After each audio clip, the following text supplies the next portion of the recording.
ખાટા મગનું શાક બનાવવા માટે 1 કપ જેટલા કાચા મગને કુકરમાં નાખી 5 કપ પાણી, મીઠું અને હળદર નાખી 5 સીટી કરી લેવી. પછી એક બાઉલમાં 1 કપ દહીં, 1 કપ પાણી અને તમે ઈચ્છો તો દહીંની જગ્યાએ 2 કપ છાશ પણ લઈ શકો છો. પછી થોડીક હળદર, 2 ચમચી ચણાનો લોટ નાખી મિક્સ કરી લેવું.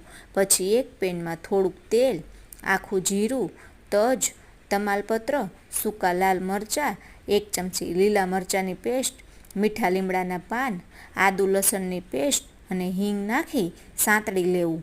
પછી બનાવેલું બેટર અને મીઠું નાખી હલાવતા રહેવું એટલે મિશ્રણ ફાટી ના જાય.